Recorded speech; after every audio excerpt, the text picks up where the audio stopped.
Great news. We've added to our expert comment team by bringing in Andy Brassell, European football expert. Great to have you actually in the studio with us, Andy. We see you so often on Sky Sports News, staring down a lens from somewhere else, from your study.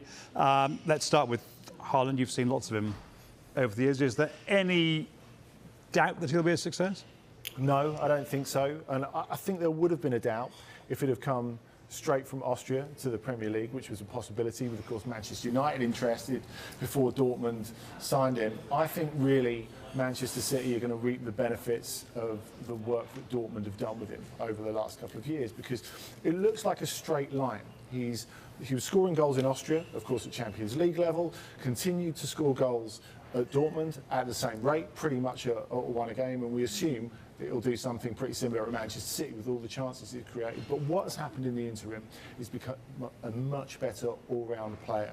You saw in his early months at Dortmund, he was scoring those goals, but goals cover a multitude of sins for a striker. Whereas actually, when Jadon Sancho was giving him the ball, or Achraf Hakimi or Torgan Hazard was giving him the ball, they're like, am I getting it back? I'm not getting it back. What's happening? And they were frustrated. But he's worked so much on that. And he saw himself as a leader from quite an early stage in this very young team. And that's helped him grow. And I think that will help him click with Manchester City better. So if there is a problem, and I guess we're all kind of looking for problems in what seems like a perfect solution, a team who creates so many chances, could have scored more goals, now surely will score more goals, unless they're adapting their style of play, struggling to adapt the style of play slightly to work with a more old-fashioned number 9.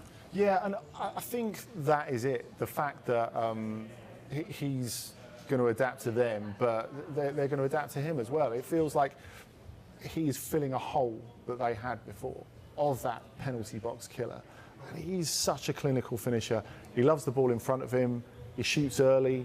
He's hyper-competitive, hyper-motivated, really hard on himself, a really tough critic of himself as well. I think that's going to help him. We've seen him score lots of goals for Dortmund, just breaking on his own as well. He's got such pace, as well as the power, he's got the pace. We've seen him score goals pretty much running from the halfway line.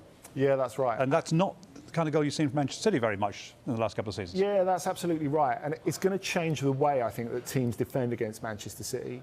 I think it's, if you could make an NBA comparison, I think if you look at the way that teams have changed defending in the NBA since Steph Curry, the best shooter in the planet, has come into the game, it's like you can't leave a guy open at half court because he can shoot and score from there. And it's the same with Erling Haaland. I think it's going to change the way that the teams play. They're going to maybe try and defend a little bit deeper against Manchester City, but he's got the tools to change that as well.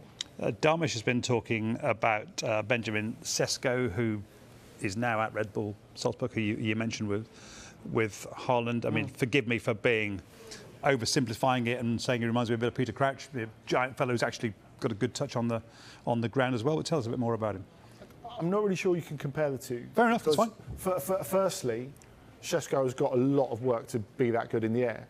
Secondly, at 19 years old, he's a better all-round player than Erling Haaland was at the same age. Really? Because he can suck players in and dribble past them.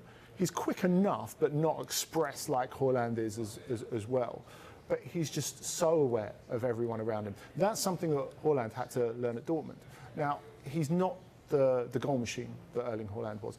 I think that will come, because not only can he take the chances, he can create the chances for himself. I think there's a bit of FOMO at the moment. You look at the biggest clubs in Europe, so you look at Manchester United, Chelsea to an extent, Real Madrid as well, who've had a little bit of interest, though they haven't really followed it through yet.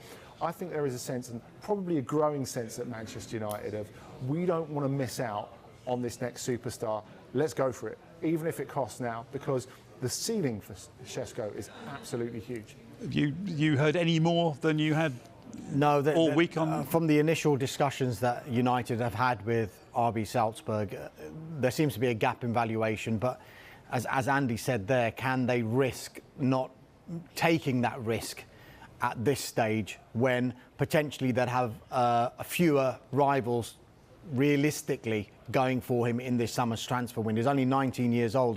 He has been capped by Slovenia 13 times, scored 2 goals for them, but it's very raw. I think Andy's just mentioned some of his qualities there.